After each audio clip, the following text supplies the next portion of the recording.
Prosecuting authority says it is considering taking legal action following the leaking of an affidavit in the VBS case. The explosive document made it into the public sphere this week after former VBS Mutual Bank chairperson Micheal Marchant pleaded guilty to 33 charges that led to the collapse of the bank in 2018. In the affidavit, Marchant claims that kickbacks were paid to EFF leaders and accuses former National Treasury Director General Dondo Mokgajane of taking a payment of $1 million in exchange for not forcing municipalities to withdraw investments at the bank. The NPA says the leaking of such documents undermines the administration of justice and places individuals in danger. Joining us now is Micheal Marchant, Head of Investigations at Open Secrets. Micheal, very good afternoon to you. Thanks very much for your time. Now, you guys have done investigations, here locally, but also in the region, specifically looking at how the capture of financial institutions and how people use them to obviously try and make as much money as they can possibly do. And one such case was the one investigation you did in Swaziland. And I was wondering whether there are any similarities between what you've discovered there, the modus operandi, and what we're seeing emerging, certainly from this affidavit that has just been leaked. Afternoon, Voya. Thank you very much for having us on.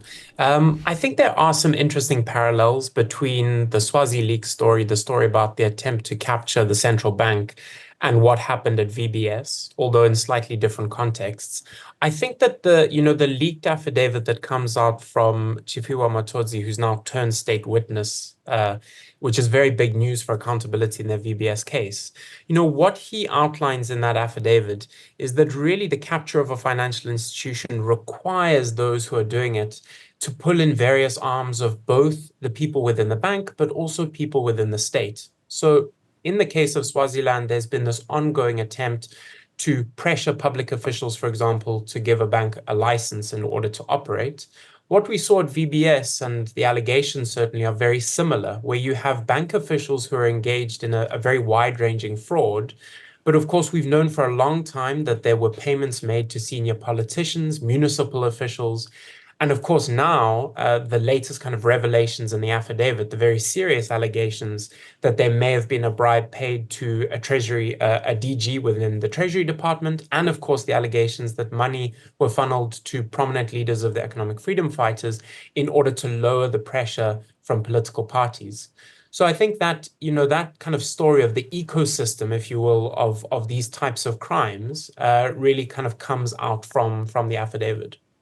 Well, of course, it's an interesting development, and perhaps one should say or point it out here that Mr. Dondo Mokgajane has in fact denied the allegation. So it's going to be interesting indeed what comes out of that, because if, as has been alleged in that affidavit by Mr. Marchant, it is indeed true, then it puts a new spin, or it takes this whole issue in a different direction, because you'll recall that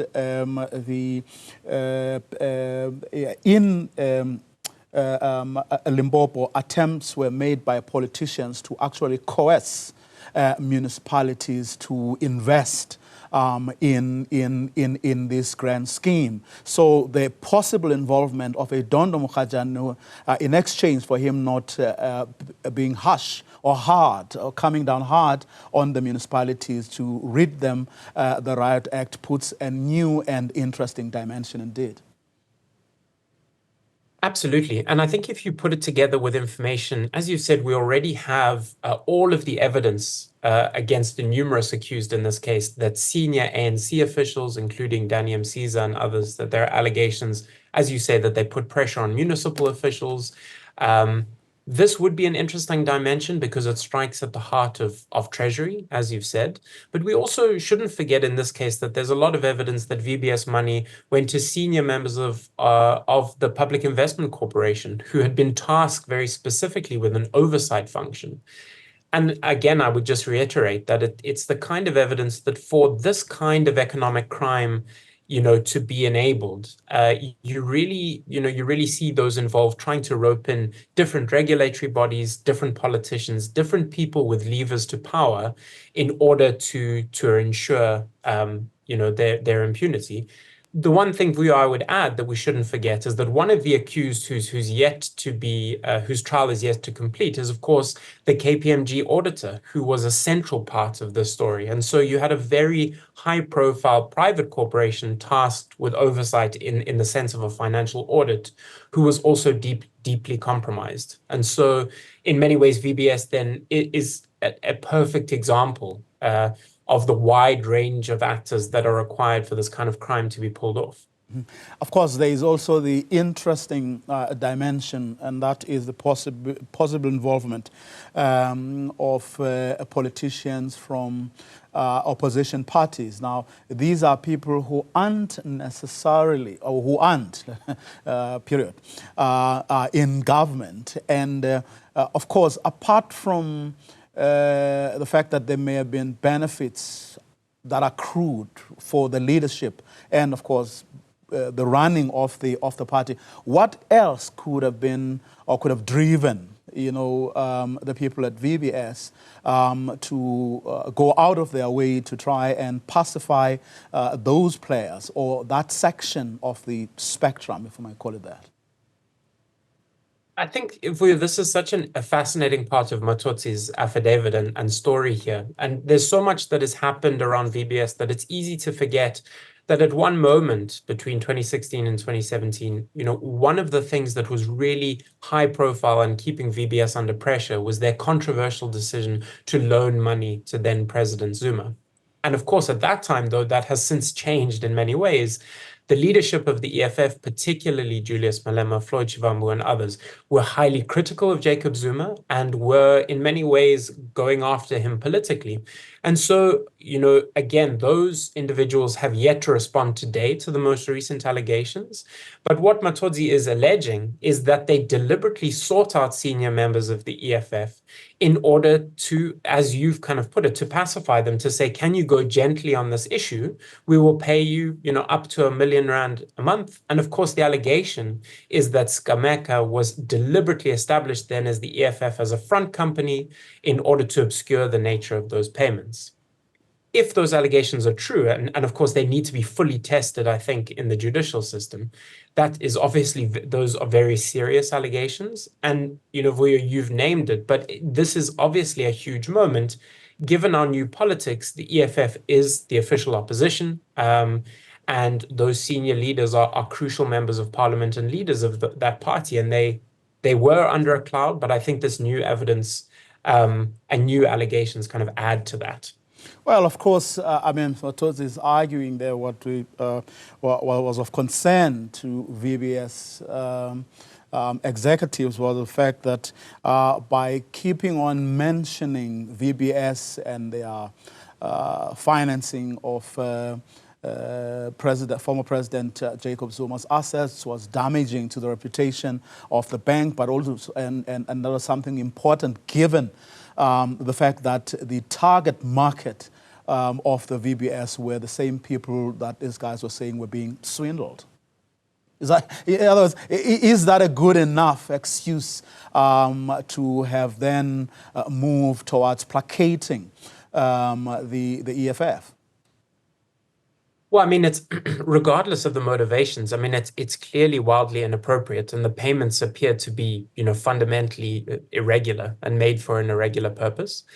I think that, what this part of the story, I think, is so important just because of the number of players in the scandal, whether it be the EFF, VBS executives themselves and others who have, and other politicians, certainly within the ANC and other parties at various times, have expressed this concern for the poor depositors who were affected by VBS. And it's important to remember that the majority of depositors in this case were very vulnerable people, members of stokvels and others who it may have been a little part of the nearly 2 billion rand that was stolen by VBS, but for those thousands and tens of thousands of people, it was so, so damaging.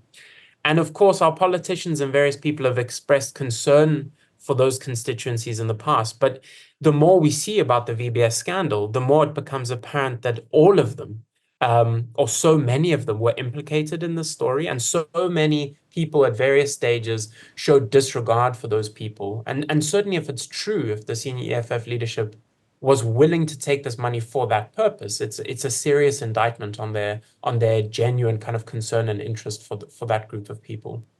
Of course, it does look like, certainly from what Mr. Matodzi is alleging, that around 2016 meetings were held with the then Treasurer General of the ANC, Dr. Zweli Mkhize.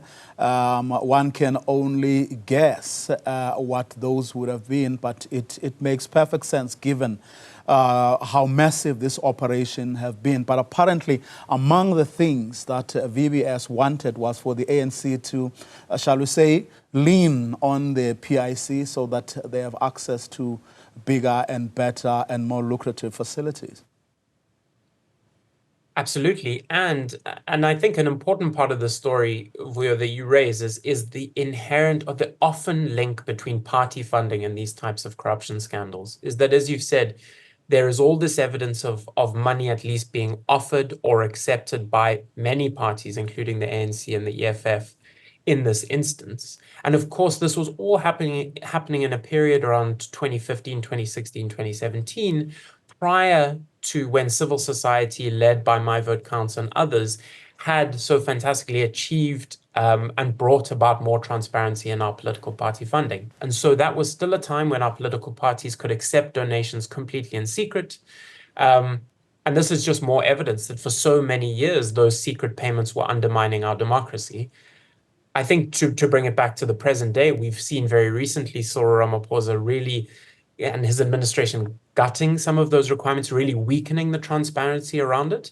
And the VBS story tells us all we need to know about the risks, that really they are enormous. And this type of funding is really inimical and dangerous for our democracy. And so any attempts to weaken, the gains that we've made in the period since the VBS scandal should really be guarded against by all of us.